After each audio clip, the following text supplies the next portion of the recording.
नमस्कार मंडळी, तुम्हीसुद्धा प्रवासामध्ये जाताना ही भाजी करता का?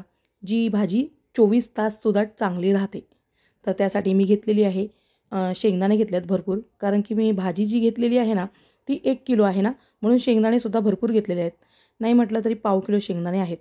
तर आता मी ते छान खरपूस असे भाजून घेतलेले आहेत. आता त्याची मी साली वगैरे काही काढणार नाही आहे, पण जरासे थंड होऊन दिले आणि त्यानंतर मग मिक्सरमधून आता मी वाटते ती.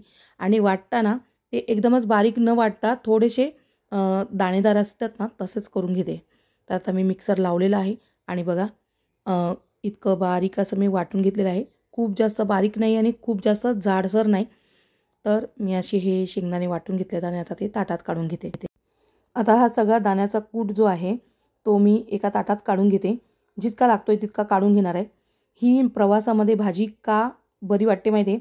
आपल्याला जर प्रवासाला जायचं असतं आणि आपल्याला तयारीसुद्धा करायची असते, ताजं जेवण न्यायचं असतं, तेव्हा ना आपल्याला झटपट बनली पाहिजे भाजी. मग त्यासाठी ना ही एक खूप चांगली भाजी आहे. तर बघा मी आता दाण्याचा कूट घेतला, कोथिंबीर आणि ही लसूण होतं आणि आलं आहे, हळद घेतलेली आहे आणि घरगुती तिखट जे आपण वर्षभराचा मसाला वाटून घेतो ना, तो आहे. आता मी सगळ्या मिरच्या कापून घेतल्या होत्या, पण आता तुम्हाला दाखवण्यासाठी मी एक मिरची कापून दाखवते. बघा असे मी फक्त त्याला 2 चीर मारून घेतलेले आहेत. जसं आपण वांगं भरण्यासाठी करतो ना, तसंच हे शिमला मिरची केली आहे. आणि ना प्रथमेशने खूप मोठ्या मिरच्या आणल्या, त्याला मी बाजारात पाठवलं होतं. तर मिरच्या इतक्या मोठ्या नाही घ्यायच्या, जरा मीडियम साईजच्या घ्यायच्या. खूप जास्त लहान पण घ्यायच्या नाही, पण ठीक आहे लहान जरी घेतल्या तरी पण शक्यतो मीडियम साईजच्याच घ्यायच्या. आता जो मसाला घेतलेला आहे ना, तो छान एकजीव करून घ्यायचा. त्याच्यामध्ये मीठ टाकायचं राहिलं होतं, मीठ टाकून घेऊया. आणि याच्यामध्ये तेल टाकायची काहीच गरज नाही लागत. आणि आता हा बघा पूर्णपणे मॅश करून ते आता पूर्ण मसाला ना एकजीव झालेला आहे. आता या मिरचीमध्ये हा मसाला आपल्याला इतकाच भरायचा. बघा किती मोठी मिरची आहे आणि मी त्याच्यामध्ये मसाला किती टाकला आहे, इतकाच टाकायचा आहे. असं ना मिरची अशी गच्च भरून टाकायची नाही, मग बरोबर नाही वाटत. आणि उरलेला मसाला काय करायचा तर ते सांगते मी तुम्हाला पुढे जाऊन. तर बघा इतकी मोठी मिरची आहे ना, भरपूर मोठ्या मिरच्या आहेत, तर त्याच्यामध्ये मी इतकाच मसाला भरला आहे. जेणेकरून असा हलवला ना तर त्याचा आवाज येत होता. इतकाच मसाला भरायचा आहे. आणि कारण की ना एकदा मी खूप छान लागेल या हिशोबाने मी एकदम गच्च भरला होता, पण ते त्याच्यातला ना जो मसाला आहे ना तो कच्चा राहून जातो आणि त्याची टेस्ट इतकी छान नाही लागत. पण त्यापेक्षा आपण जर का कमी मसाला भरला ना तर तो सगळा छान भाजला जातो. कारण तो आतमध्ये सुद्धा ना तो त्याच्यामध्ये हवा जाण्यासाठी तरी जागा उरते, त्याच्यामुळे पूर्ण मसाला छान भाजला जातो. म्हणून आता मी फक्त राई आणि कढीपत्त्याची फोडणी दिली आहे आणि याच्यामध्ये आपण ज्या भरलेल्या मिरच्या आहेत त्या सोडून घ्यायच्या. आता या मिरच्या ना खूप मोठ्या आहेत. मी भांडंसुद्धा परसरट घेतलं आहे. जितकं माझ्याकडे मोठं भांडं आहे तितकं मोठं मी भांडं घेतलं आहे. आता जर या मिरच्या लहान असत्या ना तर छान बसल्या असत्या, पण खूप मोठं भांडं असल्यामुळे ते बसत नाही आहेत. पण तरीसुद्धा मी त्याच्यामध्ये व्यवस्थित म्हणजे या थोड्या वेळानंतर नरम होणार आणि मग त्या बरोबर बसणार. म्हणजे आता जेव्हा आपण ते तेलामध्ये सोडल्यात ना, तर तेव्हा जी बाजू तळून झाली आहे ना, ती बाजू उलटवायची आणि जी कच्ची बाजू आहे ना ती खाली तेलात राहिली पाहिजे. अशा पद्धतीने सतत त्याला म्हणजे असं हलवत राहायचं आपण. म्हणजे पूर्ण असा हलवून नाही सोडायचं. जसं आपण मासे सोडतो ना, मासे जसे फ्राय करतो ना तसंच करायचं आहे आपल्याला. आणि हे अशीच कढई वगैरे घ्यायची पसरट, जेणे तव्यामध्ये वगैरे काय करायची गरज नाही आहे. जर तुम्हाला अगदीच थोडंसं करायचं असेल तर आपला भाकरीचा जो खोलगट तवा असतो ना त्याच्यामध्ये सुद्धा आपण ही भाजी करू शकतो. पण ह्या भाजीला असं जास्त बनायला वेळसुद्धा लागत नाही. कारण की आपण दुसऱ्या बाजूला मी आता माझी भाकरी करायला घेतली आहे, त्यामुळे एका बाजूला मी सतत उलटवत राहणार ते मिरची आहे ती, आणि एका बाजूला माझी भाकरीसुद्धा होऊन जाईल. आणि ही भाजी आरामात 24 तास टिकते. कारण मी जेव्हा पण बागेश्वरला जाते ना तर आपल्याला प्रवासामध्ये ना 24 तासापेक्षा जास्त वेळ लागतो. मग तेव्हा मी हीच भाजी घेऊन जाते. आणि तिकडे गेल्यानंतरसुद्धा आम्ही तिकडे जाणार आणि आपण मग हॉटेलात उतरणार. म्हणजे मी एकाच ठिकाणी उतरते. मग तेव्हा त्यासाठी पण तिकडे गेल्या गेल्या कुठे आपण बाहेर जाणार ना, मग तिकडे गेल्यावर सुद्धा आम्ही आंघोळ वगैरे केल्यावर जेवण जेवतो. इतका वेळ ती भाजी टिकते. आणि आपण 24 तासाच्या आतसुद्धा पोचत नाही, त्यापेक्षा जरा जास्तच वेळ लागतो, गाडी मध्ये मध्ये थांबते म्हणून. तर चला आता मी ज्वारीचं पीठ घेतलं आहे आणि बऱ्याच ताईंनी मला कमेंट केली होती फक्त ज्वारीच्या भाकऱ्या करून दाखव. तर आता ही फक्त ज्वारीचं पीठ आहे. कारण की मी नेहमी तुम्हाला दाखवते की मी 2 किलो ज्वारीमध्ये 1 किलो तांदळाचं पीठ टाकून म्हणजे असं मी दळते. 3 किलो जर का माझ्याकडे ज्वारी असेल ना तर मी त्याच्यामध्ये 2 किलो तांदूळ टाकते रेशनचं. पण आज मी तसं केलेलं नाही आहे, कारण की मला कमेंट होती की फक्त ज्वारीची भाकरी करून दाखव.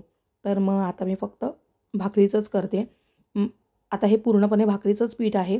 भाकरीचं पीठ ना कधी कधी बघा त्याचे ना तुकडे पडतात, अशी सुद्धा भाकरीचं पीठ असतं. तर घेतानाच ना चांगली ज्वारी बघून घ्या. असं बघा किमतींमध्ये सुद्धा असतं, 2-2 रुपयाचा 5-5 रुपयाचा फक्त फरक असतो. तर कधी पण ज्वारी वगैरे घेतली ना तर चांगलीच घ्या. आणि पीठ दळल्यानंतर ते पीठ आहे ना लवकरात लवकर संपवा. जर का तांदळाचं पीठ ना त्याच्यामध्ये टाकलं नाही ना तर पीठ ना लवकर म्हणजे आठवडाभरानंतर मग भाकरी फाटायला लागते. तेव्हासुद्धा जर तुम्हाला त्याच्यात तांदूळ नसेल टाकायचं ना तर टाकू नका. पण पाणी आहे ना उकळलेलं पाणी त्याच्यावर टाकायचं, म्हणजे जशी उकड काढतो ना तसंच. पण उकड न काढता आपल्या ह्या भांड्यामध्ये पाणी घ्यायचं, ते गरम गरम पाणी आहे ना त्याने उलताने सगळं पीठ मिक्स करून घ्यायचं. नंतर हाताने छान मळून घ्यायचं. हाताला बघा चटके बसणार नाही याचा तुम्ही सावधानीने करा. पण ते गरम पाण्यामध्ये पीठ मळून मग तुम्ही त्याच्या भाकऱ्या केल्यात ना तरीसुद्धा भाकरी फाटत नाही. तर आत्ता मी भाकरी करायला घेतली आणि एका बाजूला माझं लक्ष आहे भाजीकडे सुद्धा. आणि ही भाजी आपण नंतर झाकूसुद्धा शकतो, पण आधी ती शिजली पाहिजे ना. शिजल्यानंतर ना म्हणजे खालचा जो भाग आहे जो तुम्ही तळला आहे तो ना असा म्हणजे तळला जातो, आणि वरचा भाग जो आहे तो एकदमच ताजा ताजा आहे ना तो सतत उलटवत राहा. त्याने लक्षात येईल आपल्याला कोणती मिरची तळली गेली आहे, कोणती नाही तळली गेली आहे. तर अशी आमची गंमत झाली. तुम्हाला सांगते की आम्ही बागेश्वरला जायला निघालो.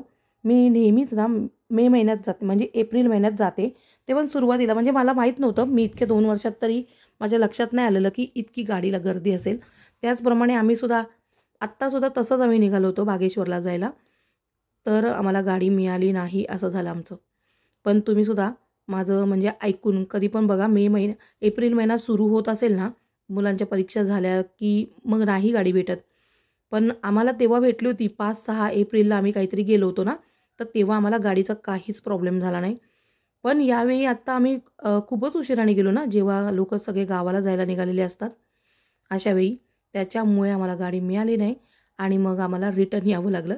पण बरं झालं आम्ही रिटर्न आलो, खूप चांगली गोष्ट झाली. तर ते तुम्हाला पुढे जाऊन सांगते मी. तर आता माझी भाकरीसुद्धा झालेली आहे आणि एका बाजूला भाजी होती आहे. आणि तुम्ही पाहिलं भाजी भरले म्हणजे भाजीमध्ये जेव्हा मसाला भरला त्यातला बराचसा मसाला उरला होता. तर कधी पण भाजीमध्ये जेव्हा आपण हा मसाला घेतो ना तो एक्स्ट्राच घ्यायचा, कारण त्याच्यातला मसाला आहे ना तो भाजीपेक्षा जास्त खूप छान लागतो. मग तुम्हाला वाटेल की अरे आपण आणखीन जास्त टाकायला पाहिजे होतं, म्हणून जास्त घेत जावा.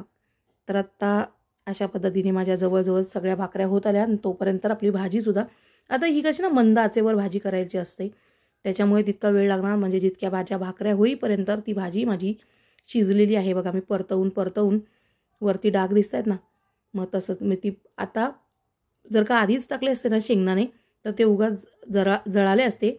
मग त्याच्यामुळे मी नंतर वरून टाकली आहे आणि नंतर ते झाकून ठेवली होती. झाकून ठेवल्यामुळे मग तो जो मसाला आहे ना तो खूप छान शिजतो आणि करपत नाही, आणि तो खायला ना भाकरीबरोबर खूप खूप छान लागतो. आणि त्यातून मी खरडासुद्धा बनवला होता. मग प्रवासाला जाताना ना उगाच आधी म्हणजे जाताना खूप घाई व्हायला नको म्हणून मी खरडा काल रात्री बनवून ठेवला होता आणि याच्यासोबत खरडा ना खूप छान लागतो. तर आता ही बघा माझी भाजी तयार आहे आणि याच्यामध्ये मसाला जरा जास्त टाका, म्हणजे मसाला म्हणजे तिखट नाही, म्हणजे हे जे मटेरियल आहे जे आपलं साहित्य आहे मसाल्याचं ते. तर बघा आम्ही निघालो गाडीला आणि गाडी मिळाली नाही, म्हणून मला खूप वाईट वाटलं की मला गाडी का नाही मिळाली. त्यानंतर घरी आल्यावर माझ्या लक्षात आलं की बरं झालं आपण गेलो नाही, जे होतं ते चांगल्यासाठीच होतं. मला अक्षरशः मी रडलेसुद्धा की मी का नाही जाऊ शकले. आणि पूर्वाचा त्याच दिवशी Miss Purva Kamble from football participated in All India International Football Championship for the year 2022-23. Miss Bhumika Bagrao won bronze medal in 67th National School Games Rugby Championship for the year 23-24. Now these are junior college players, sir. Miss Rutuja Sure, table tennis won silver medal in 67. हाँ ताई चल चालू कर. Welcome to sport बाजार.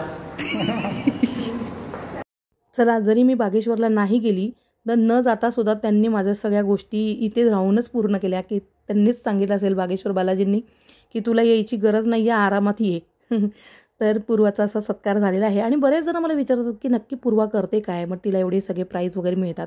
तर ती football खेळते आणि दिल्लीला वगैरे ती खेळून आली आहे, तर त्यासाठी तिचा सत्कार होता. चला तर मग परत भेटूया. बाय.